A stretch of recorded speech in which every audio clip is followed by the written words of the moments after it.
कभी कभी बस एक छोटी सी एस्केप ही काफी होती है, सिटी से दूर, नेचर के बीच कुछ पीसफुल मोमेंट्स के लिए। ठंडी हवा, एंडलेस ग्रीन हिल्स और हर मोड़ पे ऐसी व्यूज जो आपको बस रुकने पर मजबूर कर दे। इस ब्लॉग में हम एक्सप्लोर करने वाले हैं एक ऐसी डेस्टिनेशन जहां मैप्रो गार्डन के डिलीशियस स्ट्रीट्स, लॉर्डविक पॉइंट के खूबसूरत व्यूज, बीना लेक का गोल्डन सनसेट, लोकल मार्केट की लाइवली वाइब और एक एंशिएंट टेम्पल की पीसफुल एटमॉस्फेयर। और इस खूबसूरत जगह का नाम है महाबलेश्वर।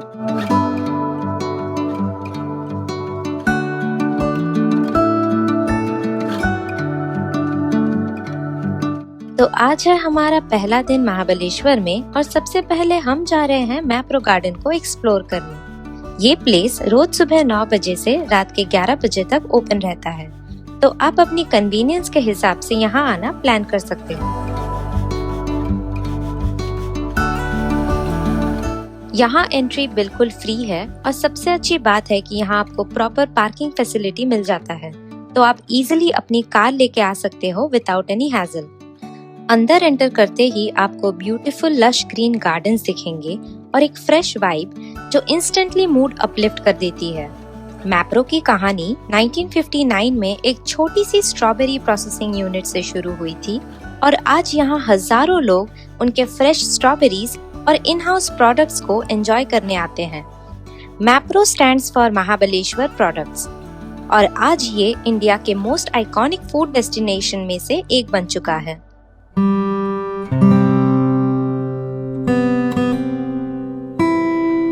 यहाँ एक लाइव खाकरा मेकिंग सेक्शन भी है, जहाँ आप देख सकते हैं कि कैसे फ्रेश खाकरा को स्टेप बाय स्टेप बनाया जाता है। खाकरा एक थिन और क्रिस्पी गुजराती स्नैक है जो यूजुअली व्हीट फ्लावर से बनता है और ये काफी लाइट एंड टेस्टी होता है। साथ ही यहाँ एक बेकरी सेक्शन भी है जहाँ फ्रेश बेकरी आइटम्स को प्रिपेयर होते हुए आप देख सकते हैं और उनकी फ्रेशली बेक्ड खुशबू पूरे गार्डन में ऐसी फैली होती है कि आप उसे रेजिस्ट ही नहीं कर पाओगे। यहाँ की ब्रेड्स प्रिजर्वेटिव फ्री और 75% होल व्हीट से बनाई जाती है। और अगर आपको फोटोज क्लिक करना पसंद है तो ये प्लेस आपको बिल्कुल डिसअपॉइंट नहीं करेगा। गार्डन के हर कॉर्नर में आपको ऐसे एस्थेटिक और इंस्टाग्रामेबल स्पॉट्स मिल जाएंगे जहां आप परफेक्ट पिक्चर्स कैप्चर कर सकते हो।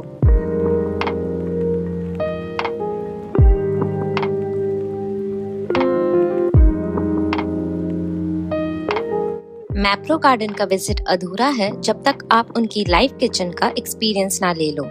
ये जगह एक फूडीज पैराडाइज है। यहाँ आप उनके आइकॉनिक जी सैंडविचेस, वुड फायर पिज़्ज़ास और क्रिस्पी फिंगर फूड्स का मजा ले सकते हो। लेकिन एक चीज है जिसके बिना आप यहाँ से जा ही नहीं सकते, इट्स देयर स्ट्रॉबेरी स्पेशल्स। जब आप मैप्रो में हो तो उनका सिग्नेचर स्ट्रॉबेरी विद क्रीम या स्ट्रॉबेरी आइसक्रीम मिस करना इम्पॉसिबल है। फ्रेशली पिक्ड स्ट्रॉबेरीज और वो थिक वेलवेट जैसी क्रीम, ट्रस्ट मी, पहला बाइट लेते ही आपको समझ आ जाएगा कि लोग इसके लिए इतनी दूर से क्यों आते हैं। It's not just food, it's an emotion.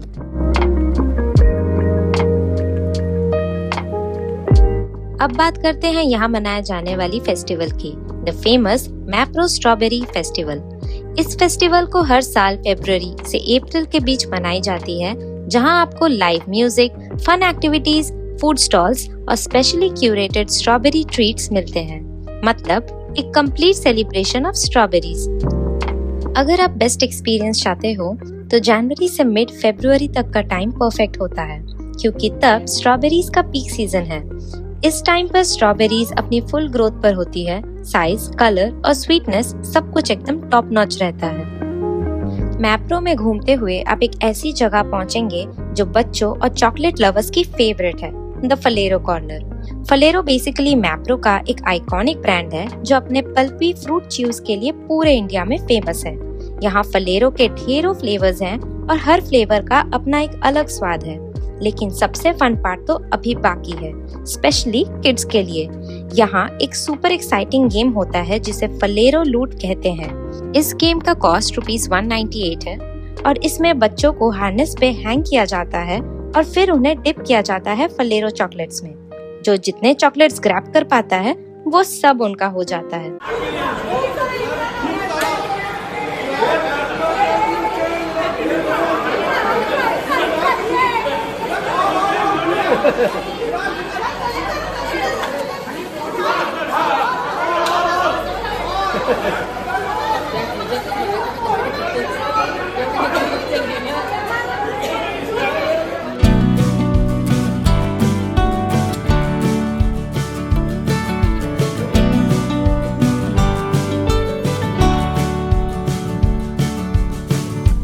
और ये है उनका शॉपिंग प्लाजा, जहां आपको मैप्रो के ऑलमोस्ट सारे प्रोडक्ट्स एक ही जगह मिल जाते हैं। यहाँ की सबसे बेस्ट चीज पता है क्या है?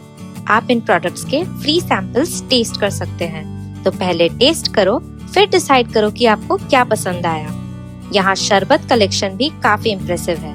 इतने सारे फ्लेवर्स कि आप कंफ्यूज हो जाओगे क्या चूज करें। और अगर आप मल्टीपल प्रोडक्ट्स लेना चाहते हैं तो हमेशा उनके कॉम्बो ऑफर्स ट्राई कीजिए, क्योंकि वहाँ आपको बेटर प्राइसिंग मिलती है।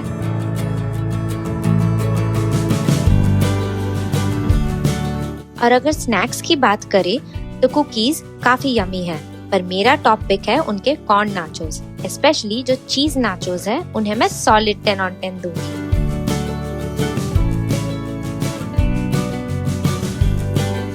और हाँ, उनके स्ट्रॉबेरी क्रशेस ट्राई किए बिना मत जाना। वो इतने फ्रेश और यमी होते हैं कि आपको हर सिप में असली फ्रूट का मजा आएगा। यहाँ हमने फ्रूबा भी ट्राई किया, जो एक फ्रूट च्यू है पर बिल्कुल आम पापड़ के शेप में। और अगर आप यहाँ विजिट नहीं भी कर पाते हो तब भी टेंशन लेने की कोई बात नहीं है। आप ये सारे प्रोडक्ट्स उनकी वेबसाइट से ऑनलाइन भी ऑर्डर कर सकते हो।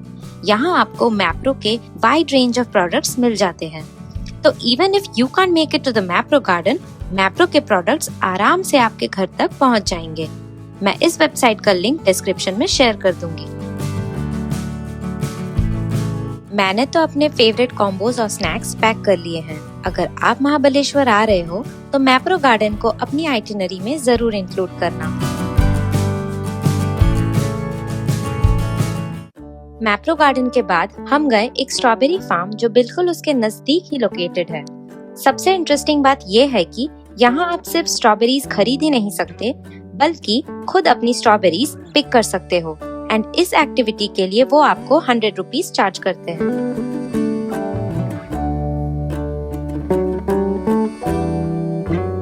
इंडिया की टोटल स्ट्रॉबेरी प्रोडक्शन का लगभग 85% हिस्सा अकेले महाबलेश्वर से आता है, और इसीलिए इसे इंडिया की स्ट्रॉबेरी कैपिटल के नाम से भी जाना जाता है। यहाँ स्ट्रॉबेरी फार्मिंग काफी सालों से हो रही है। ब्रिटिश एरा में यहाँ स्ट्रॉबेरी कल्टीवेशन इंट्रोड्यूस हुआ था, और तब से लेकर आज तक ये जगह इसके लिए फेमस बनी हुई है।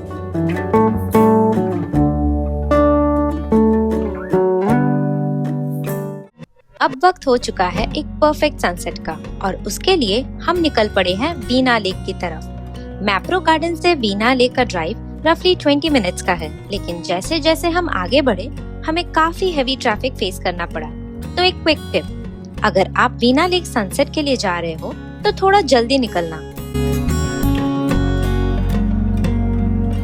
जब तक हम लेक तक पहुंचते सनसेट ऑलमोस्ट होने वाला था, तो हमने लेक का गोल्डन आवर अपनी कार से ही कैप्चर किया।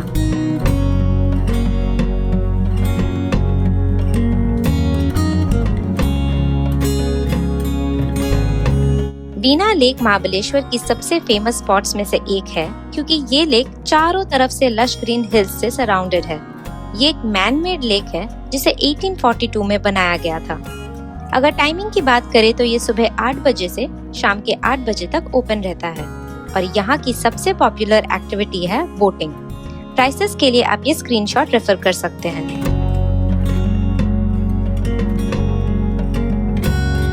नो डाउट वीना लेक की सीनरी तो काफी खूबसूरत है, स्पेशली सनसेट के वक्त इट लुक्स मैजिकल। लेकिन एक चीज है जो यहाँ थोड़ी नोटिसेबल थी, वो था हेवी क्राउड। यहाँ का सनसेट व्यू जितना ग्रेट है, उतना ही ये प्लेस इस वक्त केओटिक फील हो रही है। इतने सारे टूरिस्ट, हर तरफ शोर और हेवी ट्रैफिक की वजह से वो पीसफुलनेस थोड़ी कम हो जाती है। हर जगह लंबी लाइंस है, चाहे वो बोटिंग हो या फिर food stalls. So I would suggest that you plan to come early morning या फिर off peak hours में, ताकि आप इस जगह को थोड़ा आराम से एंजॉय कर पाओ।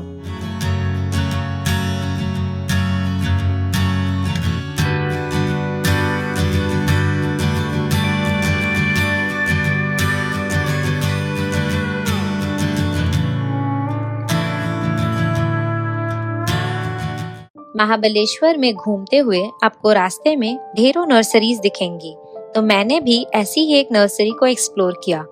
यहाँ आपको एक्सोटिक प्लांट से लेकर लोकल पहाड़ी फूलों तक सब कुछ मिल जाता है।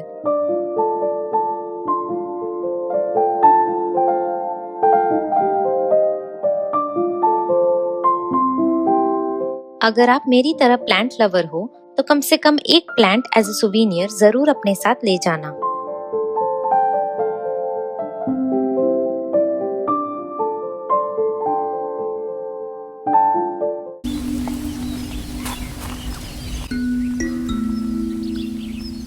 आज है हमारा दूसरा दिन और हम निकल पड़े हैं महाबलेश्वर टेम्पल की तरफ। ये मंदिर सिर्फ एक रिलीजियस जगह ही नहीं बल्कि हिस्ट्री और आर्किटेक्चर का एक बेहतरीन मिसाल है जो 16वीं सेंचुरी में बनाया गया था। मंदिर तक का रास्ता काफी सीनिक है, बट रोड्स काफी नैरो थे एंड 2 वे होने के कारण थोड़ा ध्यान रखना जरूरी है। मंदिर सुबह 6 बजे से रात के 8:30 बजे तक ओपन रहता है, लेकिन अगर आप अर्ली मॉर्निंग पहुंच जाते हो तो आप क्राउड को इजीली अवॉइड कर सकते हो। मंदिर के पास ही आपको पे एंड पार्क फैसिलिटी मिल जाता है। यहाँ हमने एक गाइड भी हायर किया ताकि इस जगह की हिस्ट्री और सिग्निफिकेंस को थोड़ा और अच्छे से समझ पाए। इस पूरे टेम्पल कॉम्प्लेक्स में टोटल 3 मंदिर हैं, जिसमें से main Mahabaleshwar temple Lord Shiva को डेडिकेटेड है। दूसरा है पंचगंगा टेम्पल जो 5 नदियों के ओरिजिन पॉइंट के रूप में जाना जाता है, और तीसरा है कृष्णाबाई टेम्पल जिसे कृष्णा रिवर का ओरिजिन माना जाता है। हमारे गाइड सबसे पहले हमें कृष्णाबाई टेम्पल ले गए। इसकी आर्किटेक्चर काफी एंशिएंट है और पूरा स्ट्रक्चर स्टोन से बना हुआ है जो पुराने जमाने की क्राफ्टमैनशिप को रिफ्लेक्ट करता है। बेसिकली ये मंदिर कृष्णा रिवर को डेडिकेटेड है, तो लोकल भाषा में कृष्णा रिवर को एक गॉडेस की तरह रिस्पेक्ट देने के लिए इसे कृष्णाबाई टेम्पल कहा जाता है। टेम्पल के पास आपको वैली का एक ब्रेथ टेकिंग व्यू भी देखने मिलता है, जो इस जगह को और भी स्पेशल बना देता है। वैसे तो रिकॉर्ड्स के मुताबिक इसे 1888 में रत्नागिरी के एक रूलर ने बनाया था, पर हमारे गाइड ने बताया कि यहाँ के लोकल्स और कुछ कहानियों के मुताबिक ये जगह 5000 साल से भी पुरानी है। मंदिर के बीच में एक छोटा सा कुंड है जहाँ एक पत्थर की गोमुख से पानी लगातार गिरता रहता है। वही पानी नीचे जमा होता है जो आगे जाकर कृष्णा रिवर बनती है। कृष्णा रिवर यहाँ से ओरिजिनेट होने के बाद कर्नाटका, तेलंगाना और आंध्र प्रदेश से होते हुए आखिर में बे ऑफ बंगाल में जाकर मिलती है।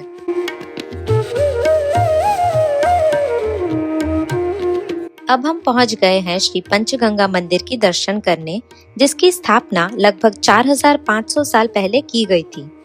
यहाँ से 5 पवित्र नदियों का ओरिजिन माना जाता है, जिसमें कृष्णा, कोयना, वीना, सावित्री और गायत्री नदियाँ शामिल है।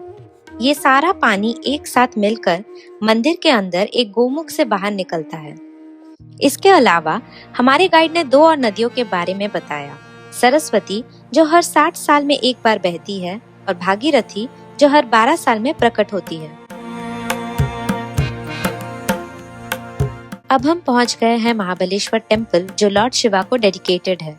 दुनिया भर में आपको कई शिव मंदिर मिल जाएंगे, लेकिन यहाँ की खासियत ये है कि ये 6 फुट लंबा शिवलिंग नेचुरल स्टोन से बना है और इसका शेप एक रुद्राक्ष जैसा है जो इसे और भी रेयर बनाता है। बिल्कुल पास ही एक और शिव मंदिर है जिसे अतिबलेश्वर मंदिर कहते हैं। ये मंदिर भी काफी पुराना है और इसका आर्किटेक्चर ट्रेडिशनल स्टोन स्टाइल में बना हुआ है।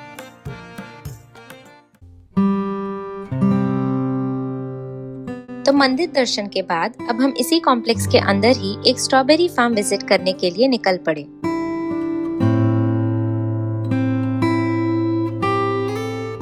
अगर आप अपने घर के लिए या दोस्तों के लिए कोई सुवीनियर ले जाना चाहते हैं तो ये जगह परफेक्ट है, क्योंकि यहाँ ऐसी काफी शॉप्स मिल जाती है जो लोकल आर्टिजन्स के हैंडमेड प्रोडक्ट सेल करती है।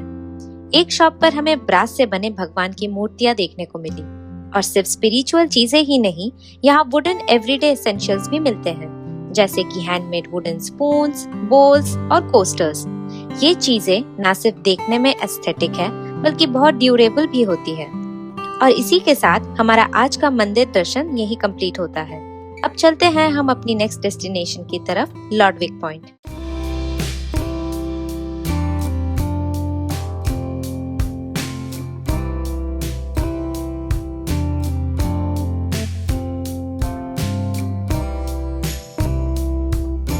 मंदिर से लॉडविक पॉइंट तक पहुंचने में रफली 20 मिनट्स लगते हैं।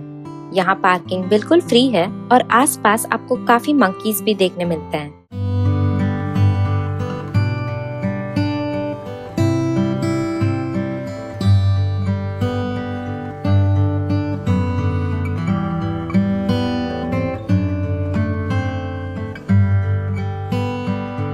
अब व्यू पॉइंट तक पहुंचने के लिए हमें पार्किंग से लगभग 500 मीटर का एक छोटा सा ट्रैक करना होता है। रास्ता काफी इजी और वेल मार्क्ड है और अगर आप थोड़ा ध्यान से पेड़ों की तरफ देखेंगे तो शायद आपको एक बहुत ही रेयर और सुंदर क्रिएचर देखने को मिल जाए, द जायंट स्क्विरल।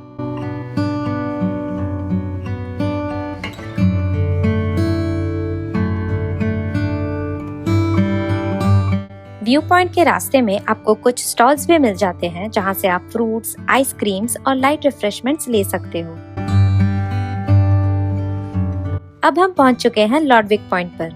इस जगह का नाम जनरल पीटर लॉडविक के नाम पर रखा गया है, जो एक ब्रिटिश ऑफिसर थे और उन्होंने कॉलोनियल एरा में महाबलेश्वर को एक्सप्लोर और डेवलप करने में काफी कंट्रीब्यूशन दिया था। यहाँ पर एक 25 फुट ऊंचा स्टोन कॉलम भी बना हुआ है जो उनकी याद में कंस्ट्रक्ट किया गया था।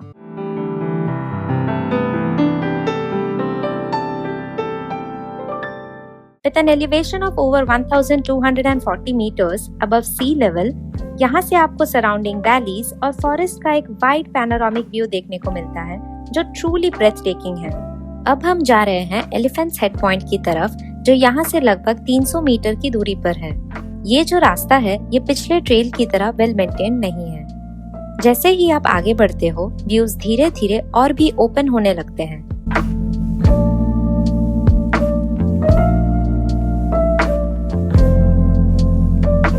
वेस्ट साइड पर आपको प्रतापगढ़ फोर्ट का एक वास्ट एक्सपेंस देखने को मिलता है जो इस रीजन का एक इम्पोर्टेंट हिस्टोरिकल लैंडमार्क है।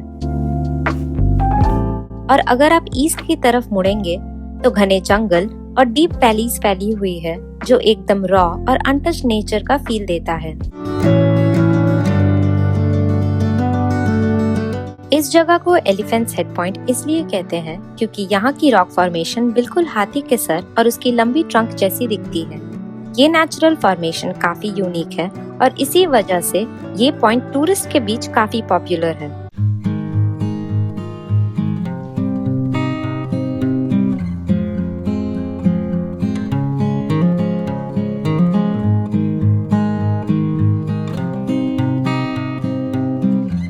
आई होप आपको ये व्यूइंग एक्सपीरियंस पसंद आया होगा और अब वक्त हो चुका है अगले लोकेशन की तरफ बढ़ने का।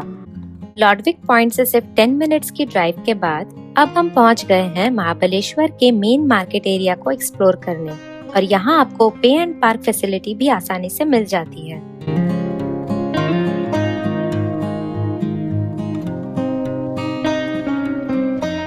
यहाँ आपको काफी फेमस ईटरीज मिल जाते हैं जहाँ आप लोकल फ्लेवर्स का मजा ले सकते हो, जैसे कि कैफे पीटर जो अपने डिलीशियस वेज फूड के लिए काफी पॉपुलर है।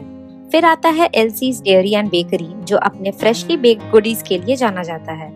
और अगर मूड क्विक बाइट्स और स्ट्रीट स्टाइल स्नैक्स एंजॉय करने का हो तो Bagicha corner is the place to B.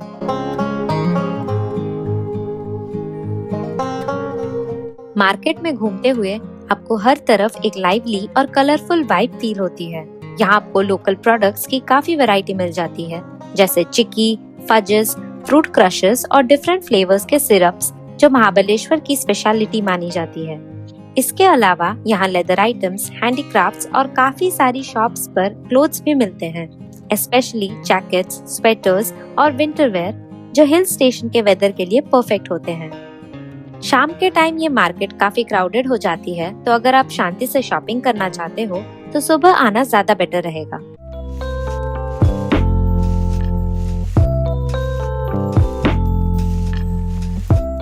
While strolling through the market, I came across this eatery named Bombay Chaat, जहां आपको स्ट्रीट स्टाइल फ्लेवर्स के साथ कुछ महाबलेश्वर स्पेशल्स भी मिल जाते हैं।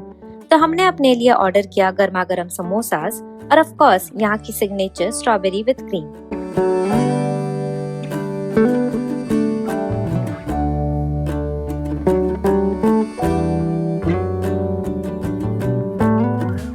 महाबलेश्वर मार्केट की ये गलियां सिर्फ शॉपिंग के लिए ही नहीं बल्कि यहाँ के माहौल को जीने के लिए हैं। आई होप आपको मेरे साथ ये मार्केट स्ट्रोल पसंद आया होगा। तो अब जान लेते हैं कि महाबलेश्वर विजिट करने का बेस्ट सीजन कौन सा है। सबसे पहले बात करते हैं विंटर की, नवंबर से मार्च। ये यहाँ आने का सबसे पॉपुलर टाइम होता है क्योंकि ये स्ट्रॉबेरी का सीजन है और हर तरफ आपको फ्रेश स्ट्रॉबेरीज मिल जाती है। फिर आता है समर, अप्रैल से जून। जब शहरों में गर्मी हद से ज्यादा होती है तब ये हिल स्टेशन कंपैरिजन में काफी कूल और प्लेजेंट रहता है। ये टाइम परफेक्ट है साइट सीइंग और आउटडोर एक्टिविटीज के लिए। और फिर आता है मॉनसून, जुलाई से अक्टूबर। बारिश के दौरान महाबलेश्वर एकदम लश ग्रीन पैराडाइज बन जाता है। हर तरफ ग्रीनरी, फॉग और वाटरफॉल्स का एक मैजिकल कॉम्बिनेशन देखने को मिलता है। तो next day we are heading back to Mumbai. लेकिन ट्रिप एंड करने से पहले let me show you a few places जो हमने रास्ते में कवर किए। सबसे पहला स्टॉप था पारसी पॉइंट, एक पॉपुलर व्यू पॉइंट जहां से आपको कृष्णा वैली और सराउंडिंग हिल्स के खूबसूरत व्यूज देखने को मिलते हैं। यहाँ पे एंड पार्क फैसिलिटी भी अवेलेबल है, तो आप इजीली यहाँ रुक सकते हो।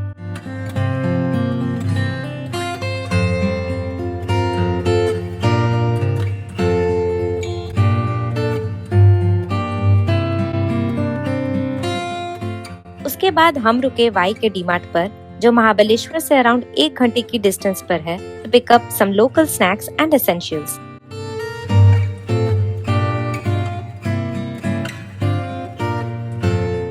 लोनावला के पास एक फ्यूलिंग स्टेशन पर हमने क्विक स्टॉप लिया। यहाँ आसपास आपको काफी इटरीज मिल जाते हैं। हमने यहाँ ट्राई किया जर्मन बेकरी, जो अपने बेक्ड गुड्स और कोजी वाइब के लिए काफी पॉपुलर है। इन सभी लोकेशंस के लिंक मैं डिस्क्रिप्शन में शेयर कर दूंगी फॉर योर रेफरेंस। और इसी के साथ हमारा ये महाबलेश्वर ट्रिप यहीं एंड होता है। आपको कौन सी लोकेशन सबसे ज्यादा पसंद आई, do let me know in the comments. और ऐसे ही ट्रैवल वीडियोस के लिए चैनल को सब्सक्राइब करने मत भूलना। Thanks for watching.